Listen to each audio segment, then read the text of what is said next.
pas accepter des ancrages de cette manière. Il faut exiger des ancrages sur les façades, pas à l'intérieur des bâtiments.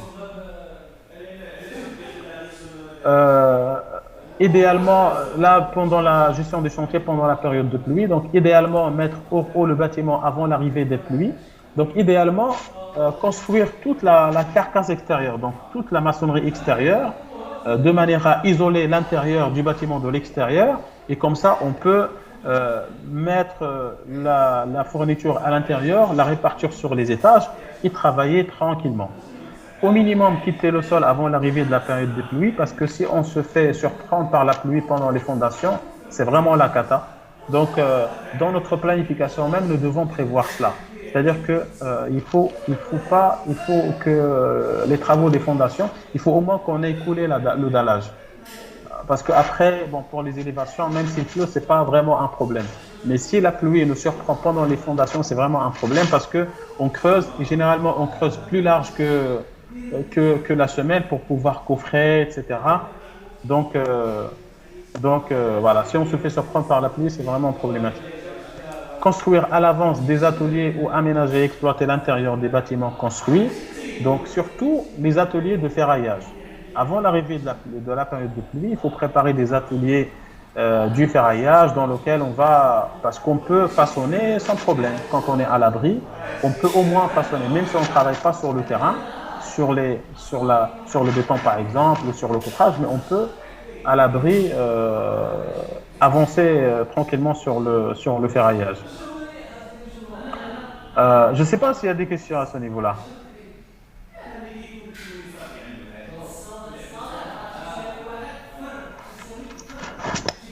Vous avez des questions?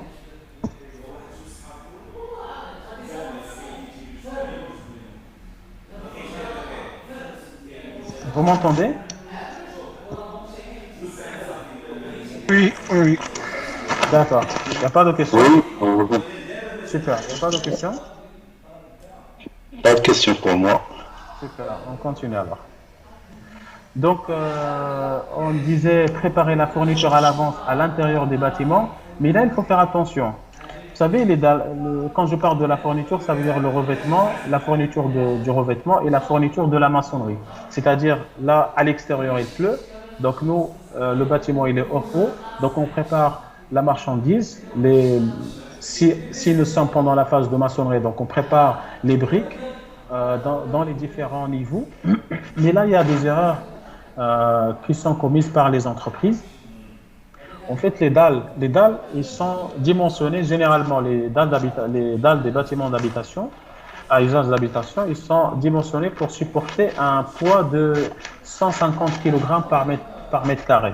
C'est tout, on a l'impression que c'est dimensionné pour supporter plus, mais les planchers, les dalles, ils sont dimensionnés pour supporter 150 kg par mètre carré. Bien sûr, ça augmente quand il s'agit de bureaux ou bien de bâtiments qui vont abriter du public, centre commercial par exemple, administration, etc. Mais pour l'habitation, c'est 150 kg. Et le fait de stocker les briques sur les dalles, parfois, en stockant les briques, quand on regroupe la fourniture dans un même endroit, on peut indirectement appliquer un grand effort sur la dalle. Donc là, il faut vraiment, parce que si on prend le poids, pas le poids, mais la densité par exemple du sable, le sable ou bien le gravier, c'est 1,5 tonne. Donc 1 m3 de sable ou de gravier, ça peut dépasser 1500 kg. Alors que nous sommes en train de parler de 150 kg. Donc la différence, elle est énorme. Ou bien si nous prenons l'exemple de briques, par exemple, les briques de vin, une brique de vin, ça pèse généralement 17 kg, 18 kg. Voilà, donc si nous partons sur 17 kg, 1 mètre carré au sol, ça nécessite 20 briques. Pour couvrir 1 mètre carré au sol, on a besoin de 20 briques. Et pour monter d'1 mètre carré encore, on a besoin de 5 rangées. Donc 5 fois 10, ça veut dire qu'on a besoin de 50 briques pour occuper un volume de 1 mètre carré. De 1 mètre carré sur la dalle et d'une hauteur de 1 mètre. Et 50 briques multipliées par le poids des briques qui est de 17, ça dépasse 800 kg. ça dépasse 800 kg. Alors que nous sommes en train de parler de 150 kg. La dalle est dimensionnée pour supporter un poids uniquement de 150 kg, alors que nous, on peut si on ne fait pas attention, on peut stocker une marchandise de 850 kg. Et là, c'est vraiment un point qu'il faut observer. Lever les réserves et traiter. Pendant la période de pluie, on peut faire des travaux comme la levée des réserves, parce que généralement, c'est des choses qu'on peut faire, même quand il pleut. En fait, l'idée de cette partie, c'est juste de montrer que pendant la période de pluie, ça peut être une opportunité. Il y a des entreprises, parce que l'entreprise, elle a tendance à vous dire qu'elle va arrêter les travaux parce que c'est une force majeure, etc. Mais même pendant la période de pluie, on peut continuer à gérer notre projet, peut-être pas de la même manière, mais on peut en faire une opportunité. On doit avoir en permanence des temps pour vider les plaques d'eau, faire un entretien général des engins, parce qu'on n'a pas souvent la possibilité d'arrêter les engins pendant la production. Et là, pendant la pluie, c'est une occasion de faire l'entretien des grues, des engins, du compacteur, etc.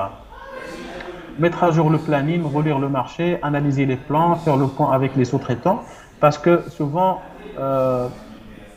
parfois on manque de temps, même si ce n'est pas une bonne chose, mais un marché, ça doit être bien analysé, les plans, on doit bien les analyser également, mais parfois il y a des modifications, etc. On n'a pas forcément le temps de réanalyser les choses, etc.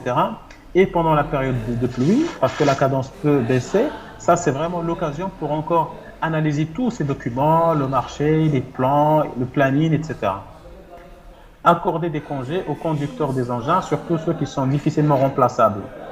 Parce que les entreprises, dans leur organisation, ils préfèrent de manière générale attribuer ou affecter un conducteur à chaque engin. C'est-à-dire sur un même engin, généralement, c'est un même conducteur qui le conduit.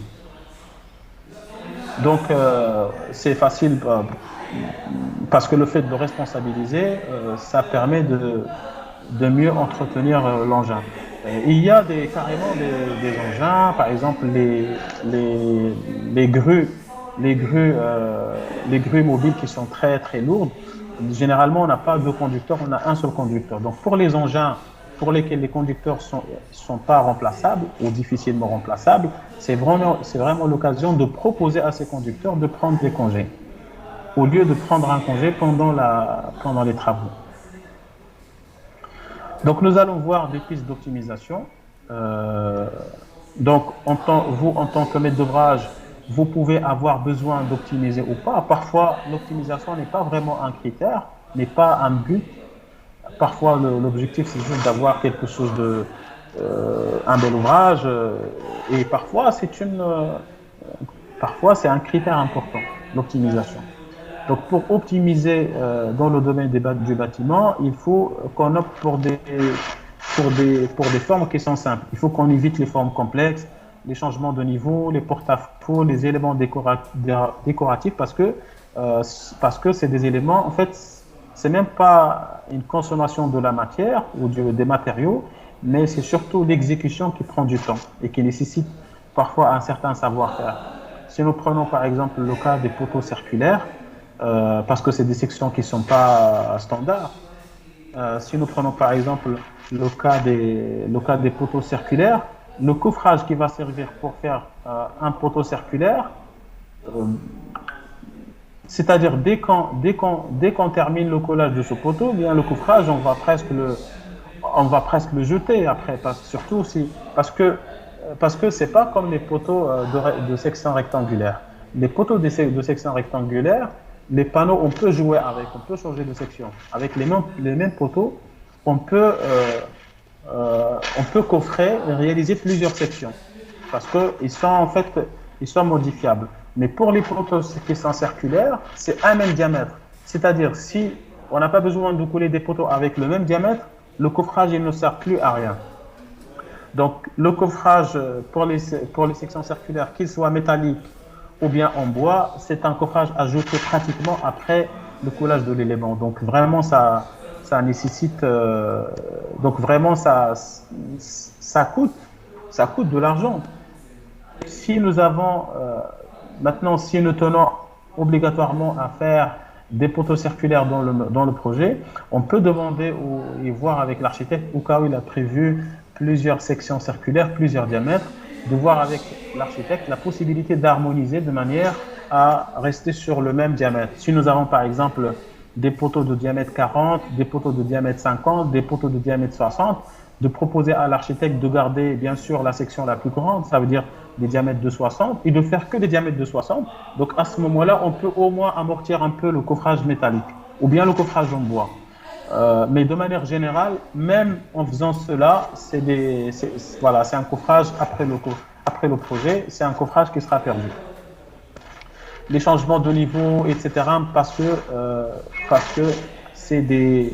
dans l'exécution, en fait, c'est un peu plus compliqué.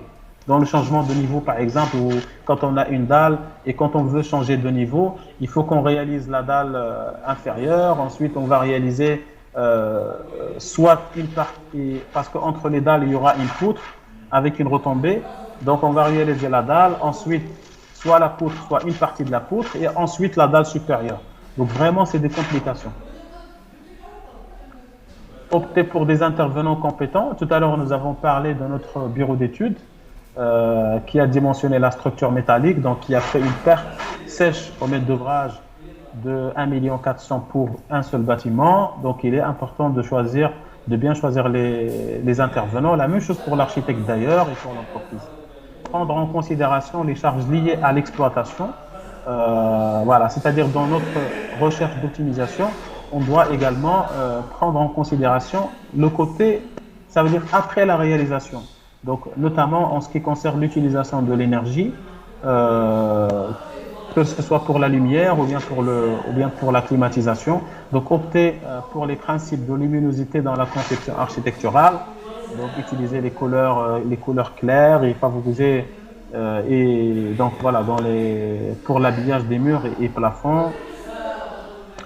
Positionner l'immeuble de manière à éliminer au maximum les ombres, éviter les rideaux épais ou opaques et faire usage des miroirs pour augmenter la clarté de l'intérieur, renforcer l'isolation thermique et limiter la hauteur sur plafond. Parce que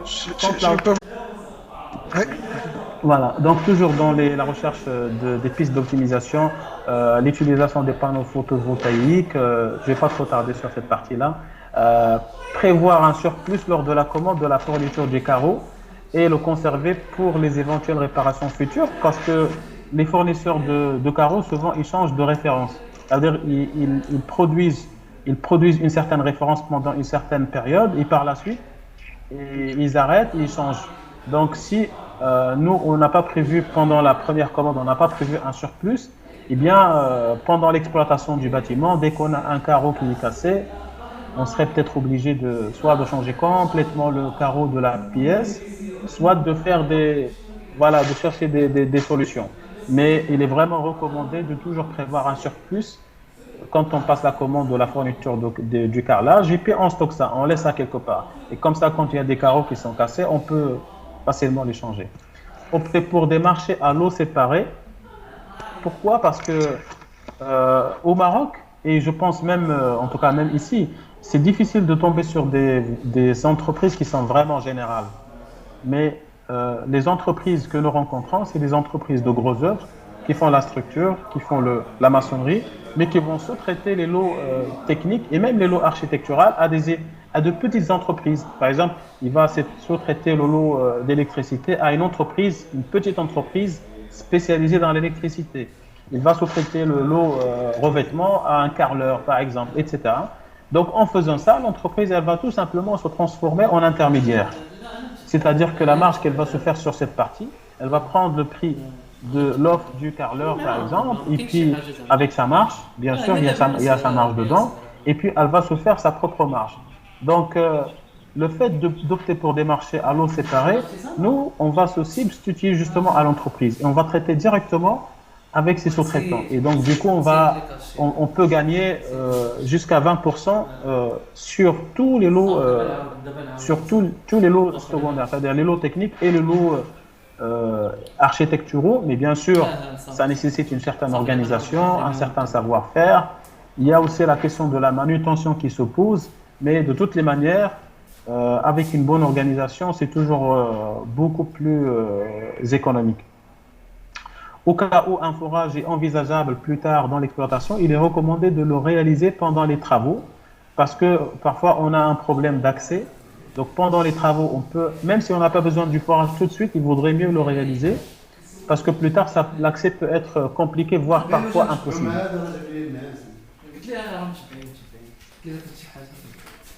Consulter des entreprises de taille proportionnelle à la consistance du projet, parce que les grandes entreprises, en fait, les grandes entreprises, ils ont des frais généraux, etc. Donc, par rapport à un projet donné, pour mieux optimiser, il faut consulter des entreprises qui ont une taille proportionnelle justement au marché. Elle ne doit pas être trop petite parce que sinon vous allez avoir un problème, mais elle ne doit pas être trop grande non plus parce que sinon vous allez avoir un problème dans le coût. Éviter les erreurs, et c'est par excellence le poste qui coûte le plus cher dans les immeubles, c'est les erreurs. Donc voilà, donc pour optimiser, il faut éviter les erreurs.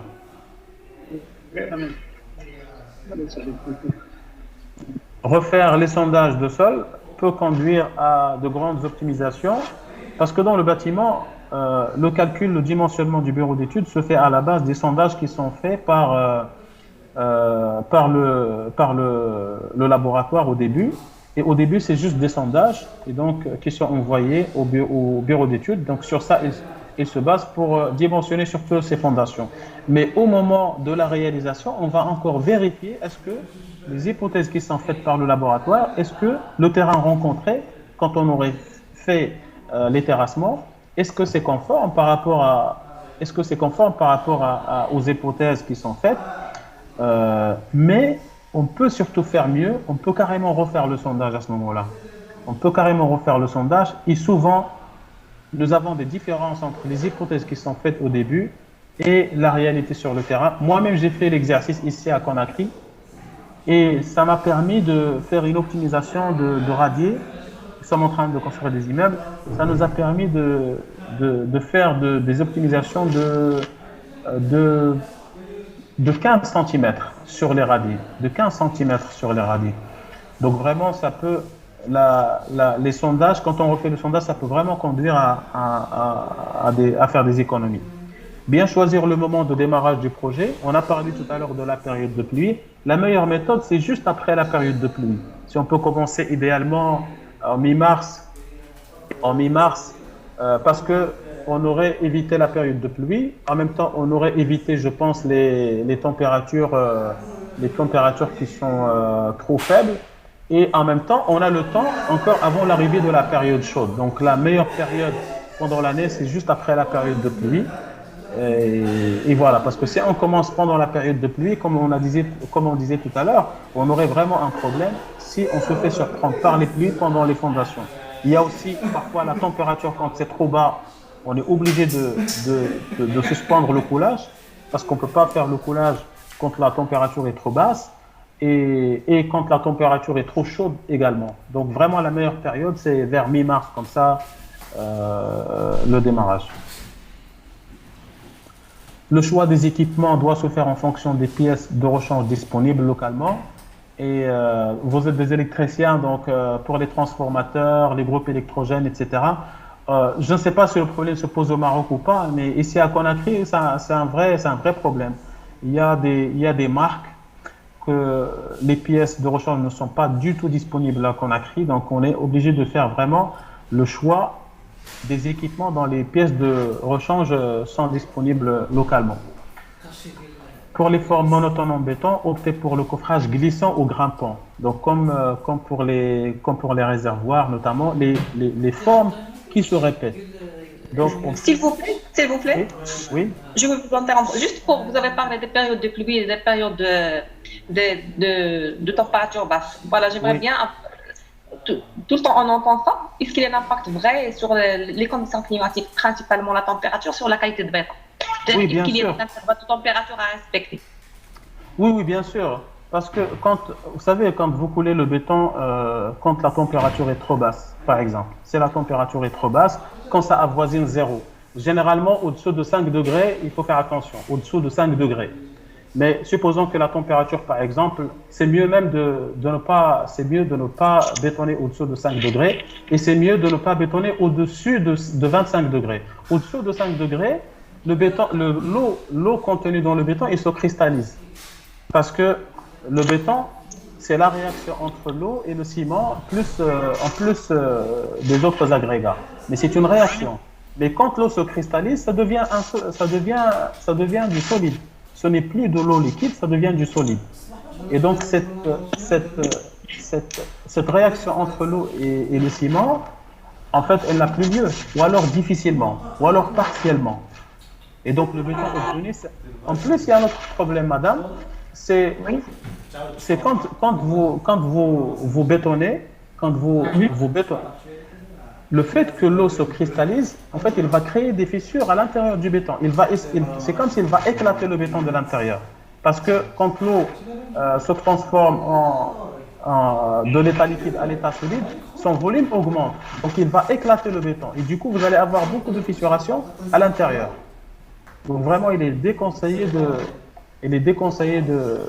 bétonner par temps froid. Mais il y a aussi des dispositions qu'on peut prendre. On peut, en tout cas, si on a la possibilité d'éviter de couler en temps froid, c'est l'idéal. Parce que vous avez parlé même de 25 degrés, c'est-à-dire que la température doit être... Et je vois que ça ne laisse pas un grand intervalle. Par exemple, pour la région de Fès, entre 5 et 25 degrés, c'est vraiment à une durée très limitée. Parce que déjà, on est à 29 degrés ces jours-ci. Oui, c'est un problème, effectivement, c'est un problème. Mais il y a des dispositions qui peuvent être prises parce que le problème, c'est que quand vous bétonnez par temps chaud, en fait, l'eau, elle s'évapore. Et on a le même problème que tout à l'heure. C'est-à-dire que la quantité que vous avez prévue, parce que le béton, c'est un dosage. La quantité de l'eau, elle est bien calculée, le dosage. Le dosage du ciment, il est bien calculé, etc. Mais par temps chaud, une partie de l'eau, elle va s'évaporer. Donc, ça va fausser les calculs. C'est-à-dire finalement, c'est plus la même quantité qu'on a considérée. Donc ça va fausser un peu notre dosage. Mais il y a des dispositions qu'on peut prendre. C'est pour ça que pendant l'été, on a tendance à arroser plus. On appelle ça le curage. On arrose plus le béton. Il y a, pour les chantiers qui sont très techniques, il y a d'autres techniques justement. On peut utiliser ce qu'on appelle des produits de cure. C'est des produits qu'on pulvérise avec une machine. Et ça va former comme un petit film de quelques millimètres seulement d'épaisseur pour couvrir entièrement, par exemple, le poteau. Si on a coulé un poteau, pour couvrir entièrement le poteau. Et donc, l'eau ne peut pas s'évaporer. C'est comme si on a étanché l'élément.